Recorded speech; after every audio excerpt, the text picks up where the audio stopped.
Le plus grand marché mondial est plus proche que vous ne le croyez. Active Trades vous fournit les outils indispensables pour l'atteindre. Tradez les actions, les indices et le forex avec un partenaire solide et des plateformes mondialement reconnues. Active Trades, 15 années de performance avec vous.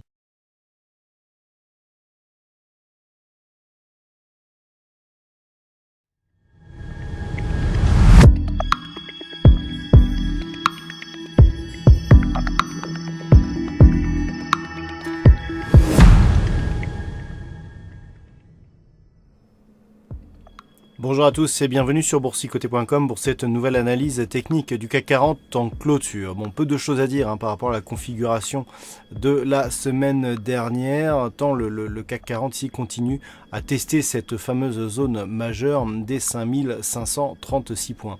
Toutefois, au terme de cette séance et après une séance hésitante, eh bien, le CAC 40 arrive à se maintenir au-dessus de cette zone horizontale, clôturant à 5540,68. Le CAC 40 gagne un peu plus d'un point et 0,02% par rapport à la séance de vendredi. Alors, au-delà du chiffre, il apparaît que c'est une grande neutralité que nous avons sur cette configuration actuelle. En trois séances ici, l'indice français a évolué dans quasiment les mêmes zones. On est dans des bougies qui évoluent à l'horizontale et donc autour de cette zone qui était l'objectif et donc la zone cible de la précédente phase de hausse. Du point de vue des indicateurs, on retrouve bien ici la configuration. Regardez comment le RSI ici se confond avec la limite de sa zone de surachat.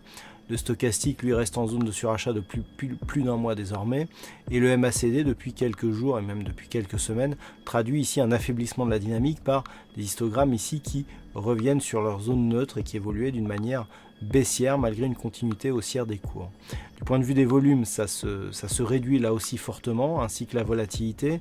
Donc au-delà on n'a pas un réel mouvement de retournement et regardez là sur cette phase comment le RSI se confond avec la limite de sa zone de surachat. On est vraiment autour de cette zone. Et bien par rapport, je dirais, à la configuration globale, on a une tendance qui tout simplement s'arrête. C'est-à-dire que on n'a pas de signal de retournement, on est clairement en perte de dynamique. Depuis que les cours ici sont repassés dans une tendance haussière, il n'y a même pas eu de contact avec la bande de Bollinger supérieure.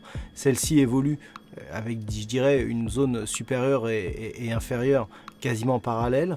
On n'a pas de relief dans cette dynamique, c'est quelque chose sur lequel j'avais déjà attiré votre attention ici sur cette phase de hausse.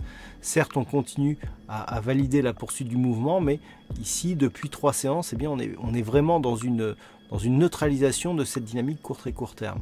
Donc, l'enjeu, c'est bien sûr de garder ici cette zone des 5536 points, surtout en période où les versements de dividendes sont assez nombreux et baissent encore une fois la valeur du CAC d'une manière totalement artificielle. Donc l'enjeu pour les prochains jours, eh bien, ça va être de rester, tester, voire repartir sur une dynamique en direction des 5571, qui est le prochain objectif en cas de poursuite ici du mouvement haussier.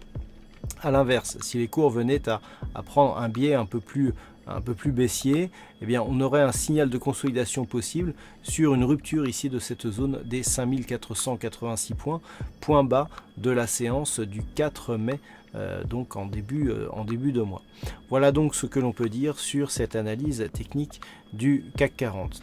D'un point de vue purement statistique, le nombre d'occurrences nous permettant de calculer les probabilités n'étant pas assez élevé, eh bien, il ne sera pas possible de donner des statistiques d'évolution pour les prochains jours. Voilà donc pour cette configuration. Passez une bonne soirée. On se retrouve dès demain pour d'autres analyses techniques, toujours sur le site boursicoté.com.